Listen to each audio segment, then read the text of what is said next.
ahorita afortunadamente con los 5,000 millones de pesos en infraestructura carretera se está batiendo esto, que ha sido una situación que ha lacerado a los pueblos originarios.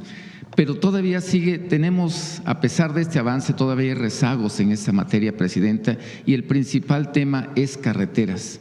Yo sé que usted lo sabe, no sé hasta dónde alcance la inversión este año y el próximo año, y esa es mi pregunta. La principal petición, usted lo ha escuchado en todas sus giras, son carreteras. Le estoy hablando de la otra parte de la Mixteca, que ojalá próximamente nos visite, como de la Sierra Norte, como de la Sierra de Flores Magón, y preguntarle, Presidenta, si habrá más inversión en carreteras para Oaxaca y para la Mixteca, donde todavía están los municipios más pobres de México. Sí, estamos trabajando en la Mixteca, en la zona Triqui también y hacia Musgos, en la rehabilitación de toda la carretera y luego de ahí hacia la montaña de Guerrero, que también se están mejorando las carreteras, y también en la Mixteca poblana, que es una carretera muy importante que también se está desarrollando.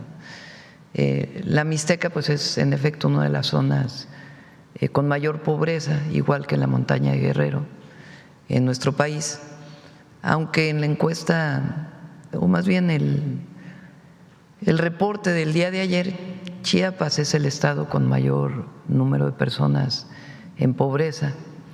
Ahí también va a ayudar mucho el interoceánico, los polos de bienestar, la carretera que está haciendo el gobernador.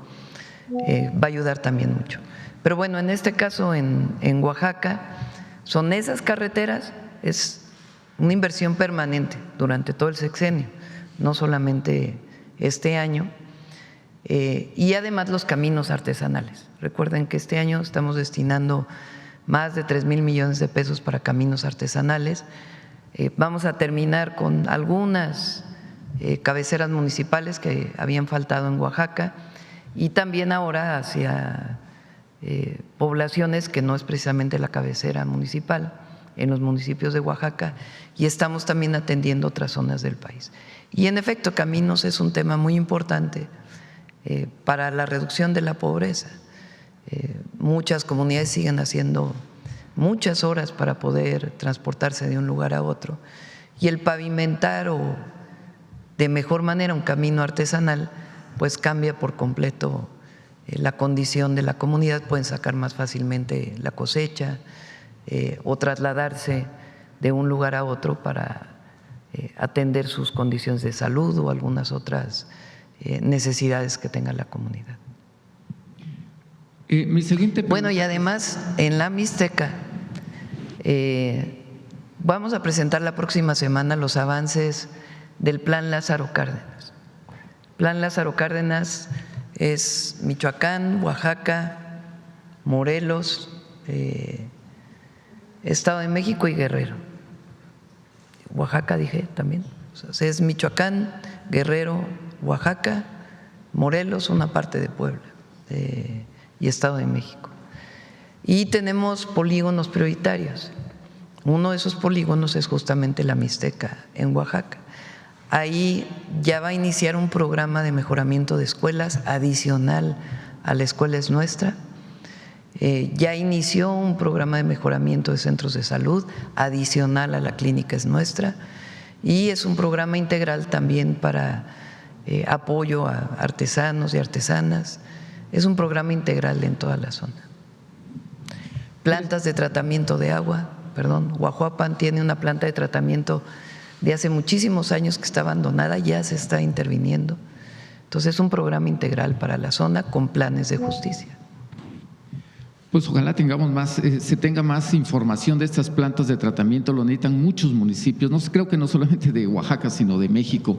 Pero mi siguiente pregunta, este abatimiento de la pobreza en Oaxaca, éramos el estado más pobre de México. Ahorita, afortunadamente, gracias a las políticas de la Cuarta Transformación, se ha abatido la pobreza en Oaxaca, y creo que ya no estamos en el último lugar, sino ya incluso estamos peleando en alguna situación de los primeros lugares en materia de desarrollo industrial, incluso que no se pensaba antes para Oaxaca. Bueno, pero mi siguiente pregunta tiene que ver precisamente con el turismo comunitario.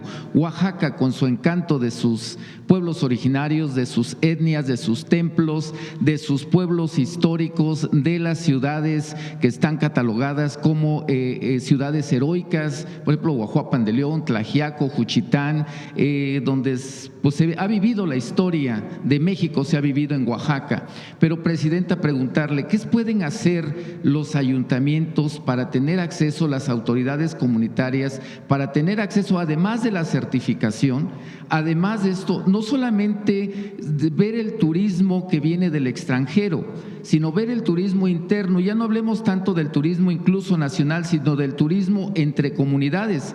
Resulta que los oaxaqueños a veces no conocemos la región de la Mixteca, no conoce la cuenca del Papaloapan, o no conoce la Sierra Norte, o no conoce el istmo de Tehuantepec, para fomentar este turismo que a veces está de municipio a municipio y que puede generar una movilización económica y que pueda ayudar al desarrollo interno y sobre todo un desarrollo global de todos los sectores que componen las comunidades. Le hablo particularmente en Oaxaca, pero creo que se refleja en gran parte del país, Presidenta.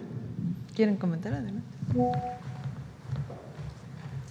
Bueno, Oaxaca particularmente se han generado 10 rutas a través de todas las zonas turísticas.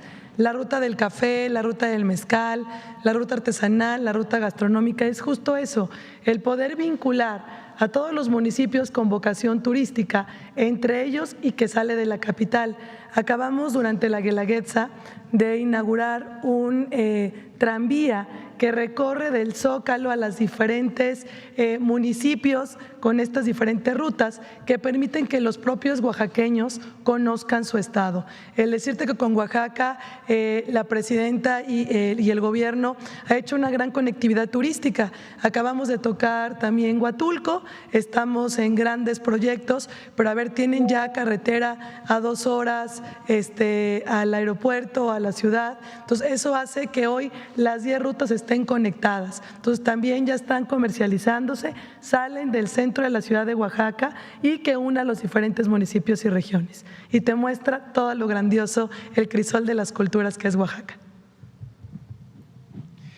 Presidenta, ya por último, nada más, Oaxaca se enorme, estas 10 rutas parten del centro de la ciudad, pero únicamente van a los municipios conurbados de Oaxaca, a Tlacolula, a Mitla, pero se necesita una situación más integral de todo el estado. Pero bueno, Presidenta, mi última pregunta tiene que ver, el día de ayer vimos al diputado Monreal que hizo un señalamiento hacia el presidente de la Suprema Corte de Justicia de la Nación electo, Hugo Aguilar, nuestro paisano oaxaqueño, indígena como nosotros, y pues lo vimos en redes, se difundió. ¿Qué opina usted de este hecho? Pero también, yéndonos más de lo que dicen las redes, ¿qué piensa usted del anuncio que hizo el presidente de la Suprema Corte de estas dos formas de tomar protesta como presidente de la Suprema Corte? Una institucional adentro de las instalaciones y otra, seguramente es lo que marca la ley, y otra que va a ser, creo, en el Zócalo de la Ciudad de México, con la invitación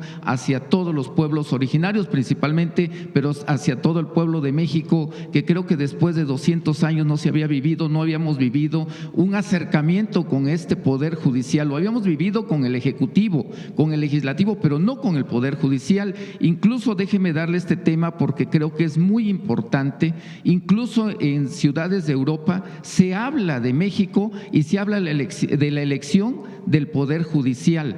Se habla de que una persona auténtica de una comunidad pudo llegar a este cargo. Por ejemplo, le hablo particularmente de España, los nativos de Barcelona, de otras ciudades en esta zona que ha tenido sus intereses separatistas, hablan de que ellos no tienen el acceso para poder tener un elemento en la Suprema Corte de este país. ¿Qué opina la presidenta, la titular del Ejecutivo, la que representa el Estado mexicano, de este hecho histórico que hay que pellizcarse, yo creo, el cuerpo para saber que estamos viviendo un momento histórico para México, de transformación real y sobre todo para nuestros pueblos originarios? Pues felicito al presidente de la Corte, la verdad, porque y a todos los ministros y ministras elegidos por el pueblo.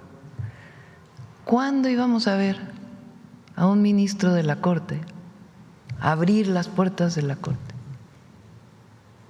Normalmente las vemos cerradas, con policías, ¿a dónde vas? ¿Cómo vas? ¿Cuándo se iba a ver que iban a escuchar a la gente de manera directa? Porque ha planteado, ¿no?, que van a hacer visitas itinerantes a distintos lugares del país. Su trabajo no solamente es estar en oficina revisando los casos, sino también escuchar a la gente. Mayor aprendizaje para una persona, un gobernante o un diputado, parte del Poder Legislativo, también ahora del Judicial, es cuando uno escucha. Porque si uno se quedara nada más con las reuniones de gabinete o de gabinetes, o solamente quien tiene acceso a una reunión aquí, que abrimos la puerta siempre, pero si no vas y no escuchas, no ves lo que piensa la gente. Fíjense, cuando yo salgo, las personas siempre entregan una gestión, una solicitud que habla pues de que no hay acceso sencillo a un servicio, a un apoyo del gobierno. Entonces siempre entregan a la presidenta o a los presidentes, porque, bueno, unos presidentes ni se paraban por la calle, pero te entregan gestiones. Y uno de los mayores porcentajes de gestiones tiene que ver con el Poder Judicial. Oiga, mi hijo está preso injustamente, no he podido tener acceso a un buen juicio. Puede tener razón o no el familiar en si es inocente o no su hijo, su hermano, su sobrino, pero la mayoría es que no hay acceso a poder hablar con un juez, a poder decir lo que se piensa, a conocer cómo va el juicio, si se están tomando en cuenta todas las pruebas. Entonces imagínense que ahora un juez, una jueza vaya a ir a ver lo que dice la gente. No, pues se va a transformar más todavía el Poder Judicial, porque la transformación tiene que ver con el sentimiento del pueblo y con la comunicación del gobernante con el pueblo, porque cuando eres la representación del pueblo no te quieres nunca separar del pueblo. Y ahora la Corte, pues qué bueno, la verdad, del presidente, va a ser un acto internacional único, del cual nos debemos sentir muy orgullosos y orgullosas todos los mexicanos. Porque además, la verdad, he escuchado a Hugo en sus entrevistas, él habla de objetividad en las resoluciones de la Corte, pero habla mucho de la cercanía. Entonces, que todos tengan acceso a la justicia, para eso es la reforma, o para eso fue la reforma al Poder Judicial. Entonces me da mucho gusto y vamos a ir con mucho orgullo el 1 de septiembre en la noche. Ya vamos a ir nada más a la ceremonia protocolaria, después ya le dejamos a las ministras y a los ministros su espacio. ¿Y usted de este hecho del diputado Monreal, no le da alguna? No quiero opinar de eso, pues es… en fin. Gracias, presidente. Sí. Presidenta, ¿qué medidas específicas se están implementando desde el gobierno federal para abordar justamente lo que tiene que ver con la pobreza multidimensional y extrema en estados como Chiapas, Guerrero, Oaxaca y Veracruz, que siguen encabezando justamente la lista a nivel nacional? Antes había, en el periodo neoliberal, había políticas focalizadas. ¿Qué quiere decir esto? Una población en pobreza extrema, se les da un apoyo exclusivamente para esa población. Como vimos, todo el periodo neoliberal creció la pobreza, entonces no fueron políticas que dieron resultados. ¿Qué política tiene la Cuarta Transformación? Construir derechos para la gente. y apoyar todas aquellas actividades productivas y generar acceso a la educación, a la salud, a la vivienda. Entonces, y caminos o infraestructura social que permita el desarrollo. Con bienestar, desarrollo con bienestar, porque no es desarrollismo del pasado, sino desarrollo con bienestar. Entonces, por ejemplo, en Chiapas, el tren interoceánico, importantísimo, va a ir de Ixtepec a Ciudad Hidalgo, y de ahí uno de los objetivos es que cruce Guatemala, ya con las propias características de Guatemala. El desarrollo de Puerto Chiapas, vinculado con el interoceánico. La carretera que va de Palenque hacia San Cristóbal. Los programas de bienestar, el programa La Escuela es Nuestra para mejorar las escuelas, el fortalecimiento del IMSS Bienestar con todos los centros de salud, los hospitales que requiere Chiapas. Y además un programa muy importante ahora, que es que le estamos dando recursos directos a las comunidades indígenas para que ellos decidan en qué lo ocupan para infraestructura social. Este es nuevo completamente y se deriva del cambio en la Constitución al segundo constitucional de reconocimiento a los pueblos originarios. Hoy tienen un presupuesto directo las comunidades para agua, para caminos, de acuerdo a la población y la situación de pobreza en la que están. Entonces, todo esto va a ir mejorando. Oaxaca fue 20% la disminución de la pobreza, 20% o más de 20%, de 65.7 a 43.9. Mucho tiene que ver, no solamente programas de bienestar, aumento salarial, las grandes obras de infraestructura que se hicieron, sino los caminos artesanales. Y por eso continuamos con estos proyectos. ¿Cuál es el reto, Presidenta? Seguir disminuyendo la pobreza y seguir construyendo bienestar y acceso a derechos, porque en todo el periodo anterior fue todo lo contrario, se fue privatizando todo. Era esta idea de que cualquier cosa que hiciera el Estado estaba mal y que lo público estaba mal per se. Y hoy es una visión completamente distinta.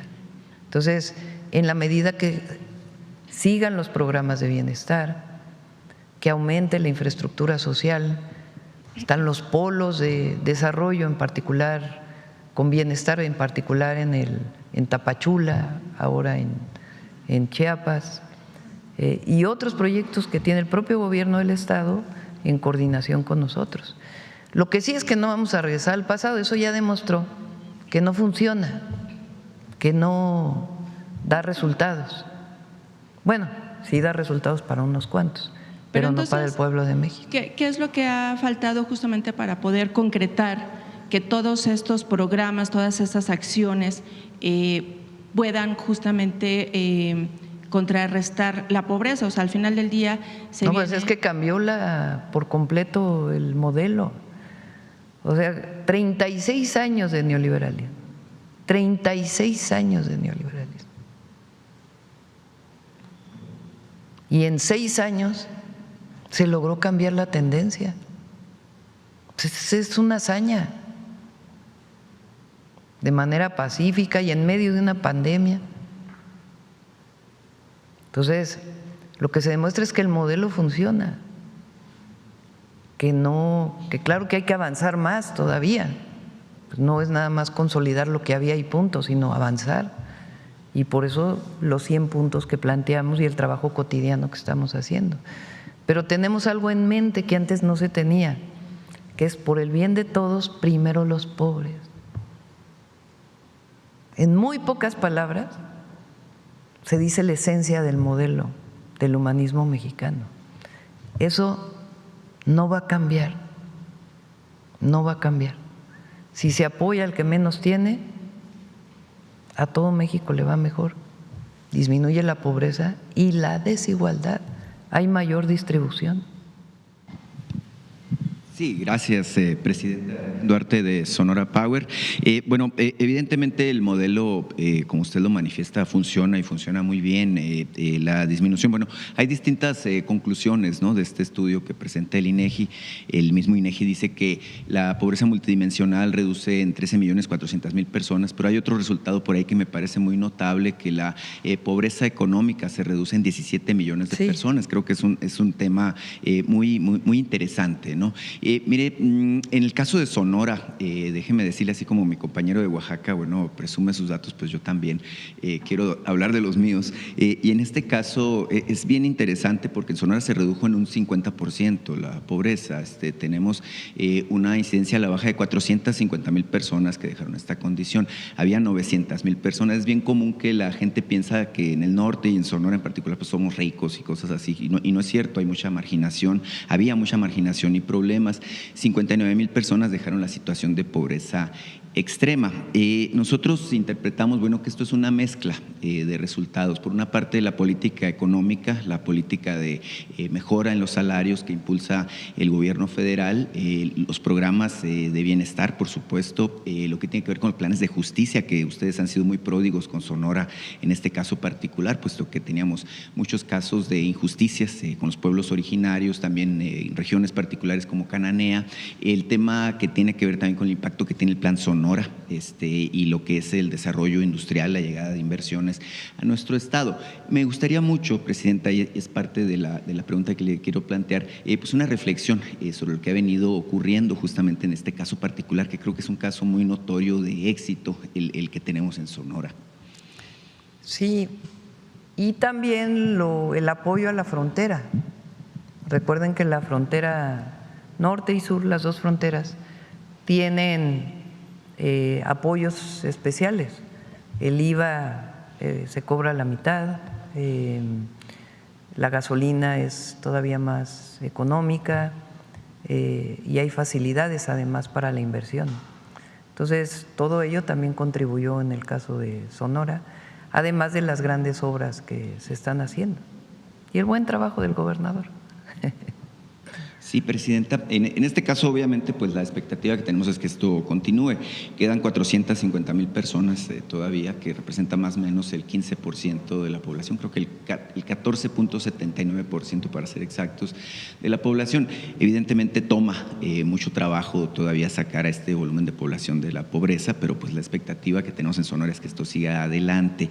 Mire, en relación con los proyectos de infraestructura, le traigo un par de temas que creo que son muy notorios y vinculantes a esto. Hemos hablado aquí del caso de Agua Prieta y recientemente, mire, se resolvió un litigio que había con el ejido se llama Agua Prieta, que impedía el desarrollo de un proyecto de infraestructura que vincula a la carretera federal número 2 con la frontera, propiamente dicho, con el recinto fiscal. Este litigio se resolvió en el pasado mes de junio, se ordenó que se pagara pues el costo del derecho de vía a los ejidatarios y esto, permite que ya se reanuden los trabajos. Es una obra que está en manos de la Secretaría de Infraestructura, Comunicaciones y Transportes y que se interrumpió por 5 años y medio. Obviamente la comunidad de Agua Prieta, las expectativas de desarrollo que se tienen en vinculación con todo esto que tiene que ver con el plan logístico para Sonora, pues tienen esta expectativa de que se reanude este proyecto. En este caso particular también hay otro tema relativo a Guaymas. La última vez que conversamos aquí hablábamos del caso de Guaymas, del desarrollo del puerto. El almirante secretario daba detalles importantes de cómo se va a ampliar justamente hasta Empalme y cómo se va a consolidar esta infraestructura. Me contactó, fíjese, y es muy interesante esto porque creo que incluso… Por cierto, ahora sí pones la foto. Ayer estuve en nada más que no subimos la foto a la red, a ver si la subo al rato.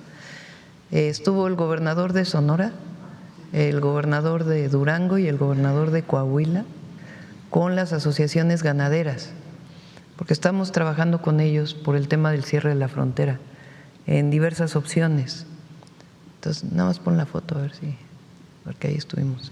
Sí, justo para cerrar tengo ese tema de la ganadería, sí. Pero si me permite, mire, me contactó un fondo de inversión que busca participar en el tema de la ampliación del puerto de Guaymas.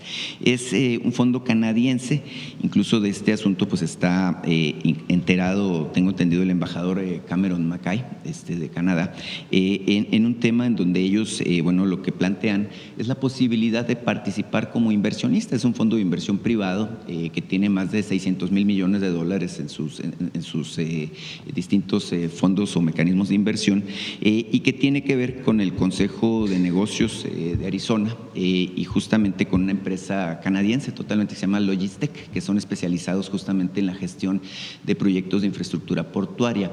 Ellos cuando vieron, escucharon todo lo que se está diciendo aquí sobre Guaymas, lo que se está planteando, bueno, pues dicen, nosotros tenemos un interés muy definido para participar en estos proyectos de ampliación y manejo justamente de lo que es la infraestructura portuaria, incluso con el tema del manejo de contenedores, lo que tiene que ver con la carga especializada en minería y otros aspectos. Entonces, en este sentido, Presidenta, más que cualquier otra cosa es preguntarle si hay apertura a disposición de su gobierno justamente para escuchar este tipo de propuestas, de iniciativas de empresas privadas. Normalmente se concursa